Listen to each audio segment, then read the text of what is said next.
جربت تسأل نفسك قبل كده انت حر ومتحكم في اختياراتك ولا التكنولوجيا هي اللي متحكمة فيها؟ فيلم النهاردة ممكن يخليك توصل للإجابة. تعالوا نشوف القصة ايه.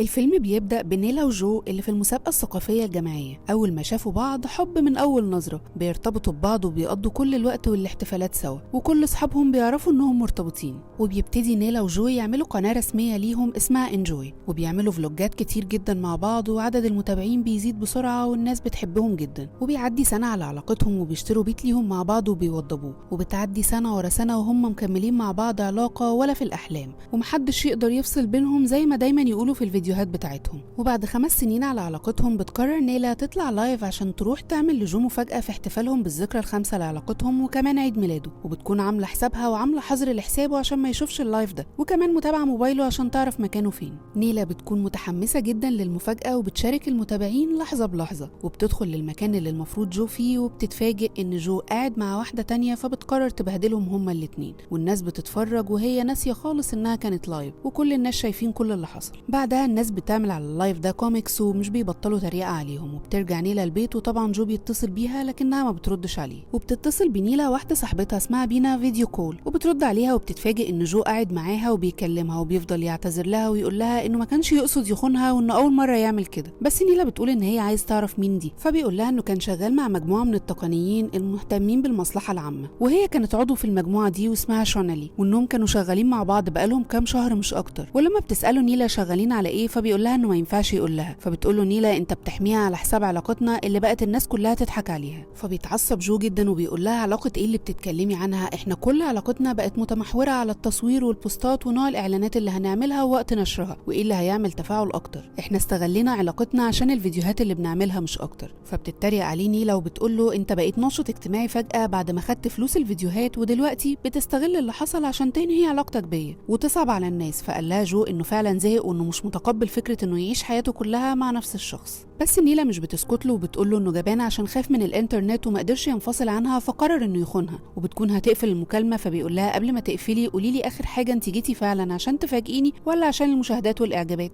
بس نيلا ما ردتش عليه وقفلت المكالمه. بعدها قعدت تقلب في الفيديوهات وبتلاقي واحده بتقول ان نيلا ما بتعرفش تعمل حاجه من غير جو، وان شغل القناه كله من تصوير وإيديت هو اللي كان بيعمله، وانها يا حرام هتحتاج تتعلم كل حاجه عشان تعمله لوحدها. وبتقفل نيلا الفيديو وبتجيب صوره ليها هي وجو وبتشطب عليه وبتنشرها، وبتقول انها مش محتاجه حد وان جو خلاص خرج من حياتها. وبتفتح الكاميرا وبتحاول تصور فيديو لخطوات الميك اب لكن مش بتعرف تعمل فيديو. وبتتصل ببينا صاحبتها وبتقول لها ان جو هو الخاين، لكن الناس بتلومها هي كأن جو هو الضحيه، وحتى كل الماركات رافضه تعمل معاها اي فيديوهات من غير جو. بس بينا بيكون عندها حفله وبتقفل مع نيلا المكالمه. وبتكمل نيلا تقرا التعليقات اللي كلها سلبيه وشتيمه فيها، وانها من غير جو نكره ومحدش هيبصلها وانهم بيكرهوها. ومن وسط الكومنتات بيكون في كومنت بيقول لها تستخدم كنترول AI عشان تمسح جو من حياتها الالكترونيه. ولما بتدخل على اللينك بتلاقي نفسها في صفحه للذكاء الاصطناعي اسمها كنترول، واللي الشعار بتاعها بيقول اتحكمي في حياتك. والتطبيق بيقدم نفسه انه مساعد شخصي مدعم بالذكاء الاصطناعي من اداره الجداول وتنظيم كل الفوضى التكنولوجيه. وبيسالها التطبيق محتاجه تسيطر على ايه النهارده، ونيلا بتختار السيطره على الماضي الرقمي. والتطبيق بيقول لها انها تقدر تعدل الماضي بتاعها بسهوله وتمسح اي صور او فيديوهات مش مرغوب فيها، وكمان تقدر تتحكم في سرد قصتها وحذف اي حد او اي لحظه محرجه ليها. في الوقت ده بتنزل نيلا التطبيق وبتبدا تعمل اكاونت، وبتختار شخصيه وهميه، بتختار صورته ومواصفاته انه يكون مغازل ومضحك، وبتختار اسمه ألين، وبتبدأ شخصية الذكاء الاصطناعي الوهمية دي تتكلم مع نيلا، وبيقول لها انه ممكن ينظم لها اي حاجة الكترونية وكل صفحاتها، لكن نيلا بتقول له ان كل اللي هي عايزاه دلوقتي تحذف حبيبها السابق. فبيطلب منها اسمه وانها تختار 3 صور ليه، وبيبدأ ألين عملية البحث عن الصور والفيديوهات اللي بتجمعها مع جو. ألين وكأنه شخصية حقيقية بيفضل يحاول يتكلم مع نيلا اللي بتقول له يعمل اللي هي بتقول عليه بس ويمشي. ألين بيلاقي ان في حوالي 150 ألف صورة و20 ألف فيديو بيجمع نيلا مع جو، وبيقول لها انه عشان يحذف كل ده محتاج 90 يوم لانها تاني اكتر بيانات في قاعدة بيانات كنترول. وبتوافق نيلا وبتبدأ عملية الحذف. لكن ألين بيقف عند صورة معينة وبيقول لها إن دي أقدم صورة ليها مع جو، وإن أحيانا بيكون من المفيد إننا نتكلم عن ذكرى تخص الشخص ده. وبتبدأ تحكي نيلا إن الصورة كانت في أول سنة في الجامعة، وكان في مسابقة ارتجالية وهو وقتها لبس على شكل صخرة وهي لبست كاب على شكل سمكة، وبدأوا يعملوا مشهد مع بعض والناس اتحمست جدا. بعدها خدها جو وراحوا ياكلوا آيس كريم، وده كان أول ميعاد غرامي بينهم، وقال لها يومها إنه هيكون صخرتها وسندها، وبتقول إنها دلوقتي نفسها تكسر دماغه بالصخرة دي. ألين بيكمل وبيفتح معاها كلام مرة تانية وبيقول لها إن الراجل بيكون الجزء اللي عنده في المخ اللي مرتبط بالعاطفة والتعبير أصغر من البنات، فبتقول له لو بتبرر اللي جو عمله ما تنساش إنك المساعد بتاعي أنا، وإني سميتك ألين لأنه عكس اسمي نيلا، فما تنساش نفسك.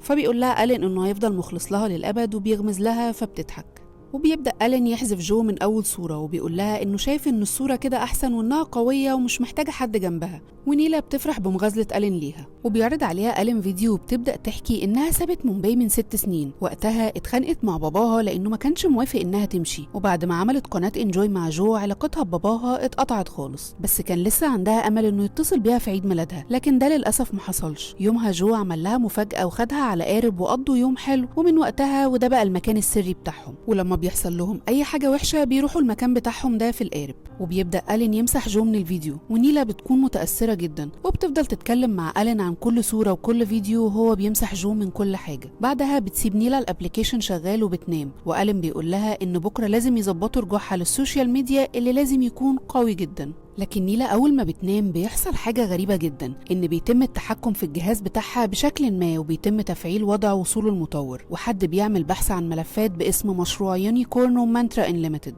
وما بيكونش فيه ملفات بالاسم ده، بس كل الموضوع ده في حوار هنعرفه بعد شوية. بعد كده بيكون ألين خلص جزء من حذف جو من الميديا، وبيحضر فيديو لنيلا تبدأ الرجوع بيه بعنوان حياة بلا جو. وفي الفيديو نيلا بتكون بتحرق أغراض جو وبترميها وبتقطع هدومه، وكمان بتكسر العلامة بتاعة القناة بتاعتهم انجوي، وبتلم حاجة جو في كراتين. وبيقول لها ألين إن الفيديو ده هيخلي الناس تتعاطف معاها، وبتكون مترددة الأول إنها تنشره، بس ألين بيقنعها وبيقول لها إنها تنجح والتفاعل هيزيد والمتابعين هيرجعوا أكتر من الأول كمان، وبيفضل يزن عليها لحد ما بتوافق. وفعلا أول ما بتنزل الفيديو ده بيكسر الدنيا من تفاعلات ومتابعين، وبتعمل فيديو تاني بأغنية تانية كلها تريقة على جو وإنها أحسن من غيره، لحد ما عدد المتابعين بتوعها بيعدي 1,000,000، وأكتر من 20 علامة تجارية بتطلب التعاقد معاها، وكنترول كمان بعتولها إنهم عايزينها تكون الوجه الإعلامي الجديد للأبليكيشن في مقابل 25 مليون روبية هندية. نيلا بتكون مش مصدقة نفسها وبتعمل إعلانات كتير جدا وكلها بتكون ناجحة، وبتحس إنها فعلا بقت قوية واتحررت خلاص من علاقتها بجو. وفي قمة المبدعين في الهند المعجبين بتوعها كانوا كتير جدا وبيتصوروا معاها،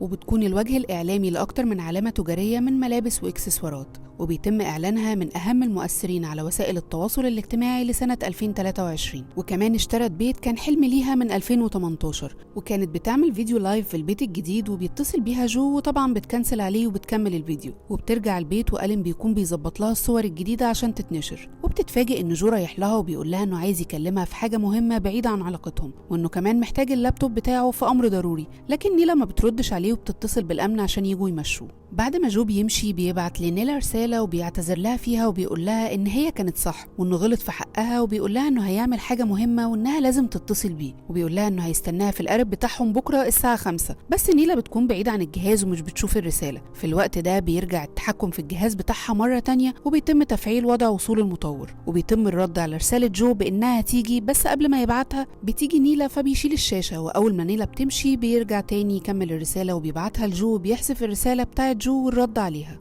بعد كده بيحصل حاجة غريبة جدا، بتتصل بينا بنيلا وبتسألها لو جو كلمها قريب، وقالت لها انه بعت لها وجالها على البيت من حوالي اسبوع، فبتقول لها ان اخت جو كلمتها وان جو مختفي بقاله 3 ايام وموبايله محدش عارف يوصله. نيلا بتتخض بس بتحاول تتصل بجو هي كمان، بس بيكون غير متاح، وبتفضل تحاول كتير جدا لكنها مش بتعرف توصله، وكمان بتتصل بناس مشتركة بينهم تسألهم عليه، لكن برضه محدش يعرف عنه حاجة. في الوقت ده ألين بيكون مراقب كل حاجة بتعملها نيلا بشكل مقلق، وكأن في حد ورا الابليكيشن الابلكيشن دي. بعد كده بتتصل نيلا بسوزي اخت جو، بس بتبعت لها تقول لها انها مشغوله دلوقتي، فبتسالها نيلا لو محتاجه اي مساعده، فقالت لها تروح مركز الشرطه وتقابل المفتش سوناواني. وبتقوم نيلا جري عشان تجهز، بس ألين بيكون متابع كل ده وفجاه بيقول لها انها عندها جلسه تصوير، ولما بتقول له يكنسلها بيقول لها انها ما ينفعش تتكنسل، فبتقول له ياجلها، لكن بيقول لها امتى، فبتتعصب عليه وبتقول له انه ما بيفهمش وانه مجرد آلة والمفروض يتصرف لان ده شغله تنظيم مواعيدها. ونزلت نيلا ورجعت، فبدأ ألين يشتغل وبيقول لها عملتي ايه في مركز الشرطه، فاستغربت وقالت له انت ازاي عرفت،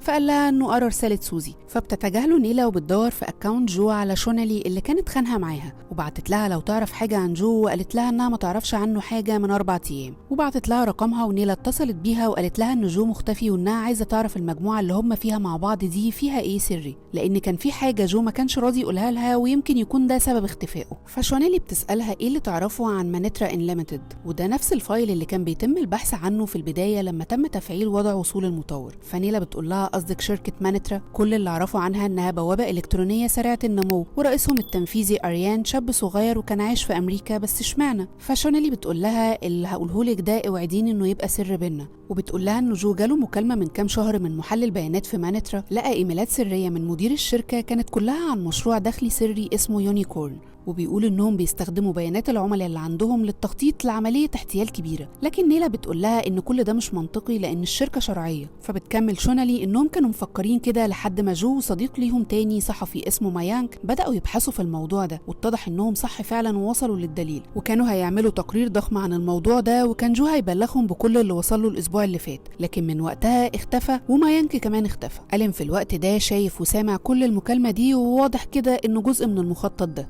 وبترجع نيلا لسجلات الكاميرا يوم ما جو راح لها وكلمت له الامن، واضح انه في اليوم ده كان عايز يصارحها بكل الحوار. وفتحت نيلا الميل بتاع جو، ما كانتش فاكره الباسورد بتاعه، بس فضلت وراه لحد ما فتحته وفضلت تدور في الايميلات واللي كانت في اخر كام يوم من شهر ديسمبر، لحد ما لقت ميل بعنوان الدليل وفي حاجه اسمها سبيك. فسالت ألين عشان يقول لها معلومات ايه سبيك ده، فقال لها ان سبيك شات عباره عن نظام مراسله فوريه تم انشاؤه على شبكه تور اللي بيساعد في التواصل المجهول، او بمعنى ادق بيخلي الرسائل والايميلات اللي على الشبكه دي محدش يقدر يتتبعها. باختصار بيحمي سجلات التصفح من اي حد ممكن يكون بيحاول يراقب الشبكه او يحلل اي حركه بتتم عليها، وبالتالي بيحمي من الهاكرز او الجواسيس. نيلا اول ما بتسمع الكلام ده بتروح بسرعه تطلع اللابتوب بتاع جو وبتفتح الابليكيشن بتاع سبيك، وبتلاقي محادثه عليه بينه وبين حد اسمه كاران، وبنعرف ان كاران هو محلل بيانات مانيترا اللي كلم جو من كام شهر عشان يساعده. وبتلاقي ملف تحليل مشروع يونيكورن، والمفروض ان كان جو يرفع فيديو فيه كل حاجه وصلها، لكن جو اختفى وما رفعش الفيديو اللي كان بيقول لكاران عليه. لكن قبلها كان باعت له لينك عليه تفاصيل كتير جدا، لدرجه ان كاران وقتها قال له ان المعلومات دي كنز. ونيلا بعتت لنفسها اللينك ده وراحت على اللابتوب بتاعها عشان تفتحه وتشوف المعلومات اللي عليه. كل ده وهي طبعا ولا ممكن تتخيل ان الابليكيشن اللي هي منزلاه بيراقب كل تحركاتها. وبدأت نيلا تبحث عن كاران، واتفاجئت لما عرفت ان كاران اتقتل من اسبوع في هجوم وسرقه حصلت في بيته، ووقتها كاميرات المراقبه ما كانتش شغاله، ومايانك الصحفي اللي كان شغال مع جو في الموضوع كان عامل فيديو بيتكلم فيه عن اللي حصل. وبتتفاجئ اكتر لما بتلاقي ان الفيديو محذوف، وبتكون هتبعت لمايانك ميل برقمها عشان يكلمها ضروري بخصوص جو كاران. لكن في الوقت ده بيجيلها نوتيفيكيشن ان الشرطه لقت جثه جو على عباره، وفي فيديو بيعرض لحظه عثورهم عليه وهو مقتول، واداه جريمه القتل كانت عباره عن حجر ضخم. نيلا بتنهار وبتحضر الجنازة، وهناك بتضرب صحفية قربت من مكان دفن جو، واتهاجمت كتير بسبب الفيديو ده. بعدها بتكون في البيت وعملية حذف جو من كل الملفات وآخر فيديو ليهم مع بعض، والعملية بتكون انتهت وجو اتحذف من كل حاجة خاصة بنيلا على السوشيال ميديا. وهي واقفة مصدومة قدام كل ده بتلاقي عنوان لفيديو الوجه الحقيقي لمانيترا، لكن طبعا الفيديو محذوف. فبترجع للميل اللي ما اتبعتش قبل كده لمايانك، وبتبعت له ان الموضوع بخصوص مشروع يونيكورن. مايانك بيبعت لها على طول يوم 29 يناير وبيقول لها انها تنسى موضوع يونيكورن ده، بيقول لها ابعدي عنه خالص لانهم حولوا حياته الجحيم وقتلوا صحابه وان هو اللي عليه الدور، وبيقول لها انه هيمشي ويسيب البلد خالص قبل ما يقتلوه، وبيطلب منها تمسح الرساله ورقمه وتحاول تحمي نفسها. لكن هي بتقول له انها عايزه تفهم كل حاجه وانها معاها اللينك، فبيبعت لها مايانك الباسورد بتاع اللينك، وبتروح تفتحه وبتفك تشفير الملفات، وبتفتح ملف منهم فيه صوره فيها الاذونات اللي بتديها مانيترا للمستخدمين، واللي بيكون فيها ان المستخدمين بيدوا للسيستم وصول افتراضي غير مراقب لكل بياناتهم. ألين كل ده مراقب كل حاجه نيلا بتعملها، لان ده الهدف الاساسي من وجوده، اختراق كل بياناتها. وبتلاقي نيلا الفيديو الاخير لجو، لما بتفتح الفيديو جو بيقول فيه ان حياته في خطر، وان مانيترا انليميتد الشركه اللي كل الناس بتستخدمها يوميا في الشوبينج عايزين يقتلوه. بنفس طريقة قتلهم لكاران اللي طبعا ما اتقتلش في محاولة سرقة زي ما بيقولوا، لكنه اتقتل على ايد مانيترا. وبيقول انهم شكلوا فريق من مجموعة تقنيين مهتمين بالمصلحة العامة من كام شهر عشان يكشفوا الشركات المهتمة بالتكنولوجيا وبتستغل الناس عن طريقها. وبيتكلم عن كاران ومشروع مانيترا السري يونيكورن، وانهم كانوا هيبلغوا السلطات بالمعلومات اللي وصلوا لها، وقبل ما يعملوا ده تم اغتيال كاران وان هو اللي عليه الدور. وبيقول ان مانيترا هي شركة لوساطة البيانات، وبالتالي بيجمعوا كل البيانات من اسم ورقم تليفون وعنوان وميل وكلمات مرور وكل حاجة خاصة بحياتك من أكل وشرب وحسابات بنكية، وكل المعلومات دي بيبيعوها لشركات تانية بتمن غالي جدا. وإنهم داخلين في كل حاجة في حياتهم من أول بيع الخضار لحد البنوك والمستشفيات. وإن المدير التنفيذي للشركة أريان عارف إن القوة الحقيقية مش في البيع أو التجارة، لكن القوة الحقيقية إنه يكون عارف كل حاجة عن المستهلك. وهو ده مشروع يونيكورن اللي موجود وبيتحكم في كل حاجة في حياتكم، وكل ده بيحصل بموافقة منك طبعا وانت بتبدأ التشغيل. وبيكمل ان كل ده بيحصل عن طريق ابليكيشن جديد بيخليك تقدر تدخل على مانيترا ومن غيره هتخرج من كل حاجة خاصة بيهم. وبيكمل كمان انه بيتحكم في كل حاجة من اختيار الشخصية اللي انت عايزها والاسم والصوت وكل حاجة انت عايزها عن طريق الذكاء الاصطناعي، لدرجة انك مع الوقت مش بتقدر تستغنى عنه ولا بتثق في حد غيره، وكأنه صديقك الوحيد. وبكده بقت حياتك كلها مراقبة وبتتسجل كمان من يونيكورن.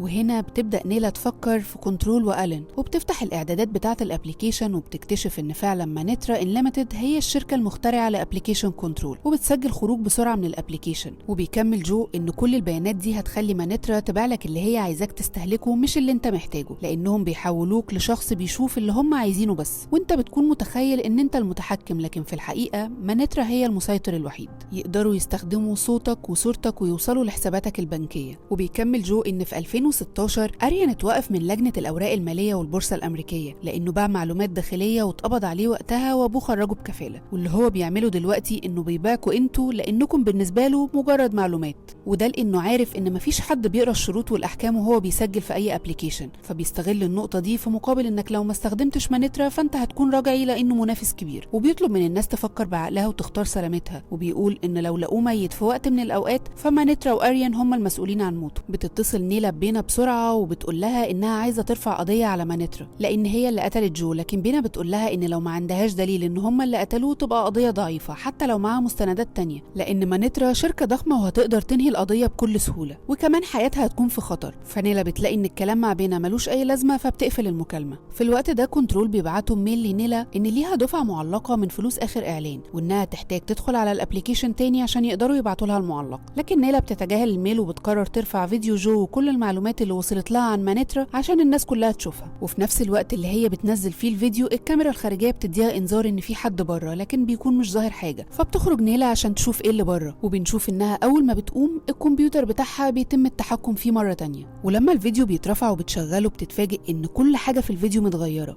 الفيديو اللي اترفع جو بيقول فيه ان حياته في خطر وان نيلا بتهدده بالقتل لانها كانت عايزه تكون اكتر حد مشهور في البلد، وعشان كده عملت خطه مدبره عشان تصور انفصالهم، وكل ده عشان الاعجابات. وإنها لما لقت إن الخطة اتقلبت عليها طلعت كل غضبها عليه وقررت تمسحه من حياتها الإلكترونية وكمان من حياتها في الحقيقة، وعملت فيديوهات ضده. وبيقول إن نيلا صحتها العقلية غير مستقرة، وإنه لو حصل له حاجة الفيديو ده هيتنشر بشكل مباشر من حساب نيلا، وإنه لو مات هتكون نيلا هي المسؤولة. في الوقت ده نيلا بتحاول تدخل بسرعة على حسابها عشان تمسح الفيديو، لكنه بيكون محظور ومش بتعرف تعمل حاجة، وبيتم القبض على نيلا بتهمة قتل جو. طبعا نيلا بتقول إنها بريئة وإن مانيترا هم المسؤولين، ومانيترا بينفوا علاقتهم بأي حاجة، وبيقولوا إنهم هيدافعوا عن نفسهم في المحكمة. وبيلاقوا في المحادثات اللي بين جو ونيلا آخر محادثة قبل اختفائه اللي طلب فيها إنه يقابلها، وألين رد عليه ومسح المحادثة. وكل البلوجرز بيتكلموا عن نيلا والكل ضدها ومصدقين إنها قتلت جو. وفي الوقت ده أريان الرئيس التنفيذي لمانيترا بيطلع لايف وبيتكلم بكل خبث عن نيلا، وبيقول انها جزء من مانيترا وانه مستغرب انها بتقول الكلام ده، وبيقولوا ان يمكن ده حصل لانهم ما ساعدوهاش كفايه. وبيعلن في الوقت ده عن ميزه جديده في الابليكيشن لمراقبه صحه المستخدمين ومساعدتهم لو حصل لهم ظروف زي انفصال نيلا وجو. وبيقول قد ايه هو حزين على جو، وكل ده بيحصل والمتابعين بيزيدوا وكلهم بيكونوا في صف مانيترا. وبتيجي بينا صاحبه نيلا ومعاها محامي من مانيترا، وبتقول لها انهم بيعرضوا عليها انها تتنازل عن كل القضايا اللي هي رفعهم ضدها، وهم كمان هيتنازلوا عن كل قضاياهم ضدها، وفي المقابل المقابل هينضفوا بصمتها الرقمية، وكل الأحداث اللي حصلت اليومين دول هتختفي من سجلات البحث عنها، وفي الوقت ده هتقدر تبدأ من جديد. لكنها لو ما وافقتش هتفضل مسجونة وهتخسر كل فلوسها ومش هتوصل لأي حاجة، ده غير وصمة العار اللي هتفضل في تاريخك وتاريخ عيلتك كلها. بالإضافة لأن كل الشركات والعلامات التجارية اللي هي اشتغلت معاها آخر 3 شهور كلها تبع لمانيترا، وفي بند في العقد اللي هي طبعا ما قرتهوش بتقول إن مش من حقها لأي سبب من الأسباب إنها تقضيهم نهائي مهما حصل، يعني باختصار هي ملكهم. وبيقول لها لو فضلتي مصرة أقل حاجة ممكن مانيترا تعملها إنها تطلب تعويض 5 مليون يورو على الأقل، أو الحد الأقصى بالحبس ليها. بنشوف بعد كده إن نيلا للأسف اضطرت إنها توافق على عرض مانيترا، وسابت كل حاجة ورجعت بلدها وبتشتغل مع أبوها في المخبز بتاعه، وإن المخبز بيستخدم مانيترا QR كود كطريقة للدفع زي كل حاجة، ولا كأن حاجة حصلت ولا حد وقفهم. وبتبدأ نيلا تعمل صفحة للمخبز وفيديوهات عن الوصفات اللي هي بتعملها، لكن ما بيكونش فيه أي تفاعل، ونيلا مش بتكون راضية عن الحياة دي نهائي، وكمان مش عارفة تتعامل ولا مع مامتها ولا مع باباها. لحد ما في يوم كانت بتتمشى لوحدها وبتلاقي إعلان عن ابليكيشن كنترول، وبترجع البيت وبتنزل ابليكيشن كنترول مرة تانية، وبيكونوا ضافوا للشخصيات الافتراضية شخصية باسم وشكل وصوت جو، ونيلا بتختاره إنه يكون المساعد الشخصي بتاعها، وبتبدأ تفتكر ذكرياتها مع جو وبتحكي الكنترول قصتها. وبينتهي فيلمنا على إن الواقع الافتراضي هو فعلا واقع وبيتفرض علينا، وممنوع إن أي حد يخرج بره الواقع ده، لأنك باختصار هتكون الخسران الوحيد بقوانين الذكاء الاصطناعي. يا ترى بعد ما شفت أحداث الفيلم واللي ممكن جدا تحصل في الحقيقة هتقدر تجاوب على السؤال اللي سألناه في بداية الفيديو؟ قبل ما تمشي ما تنساش تعمل لنا سبسكرايب ولايك وشير الفيديو مع أصحابك اللي بيحبوا الأفلام، واستنوا الملخص الجاي. سلام.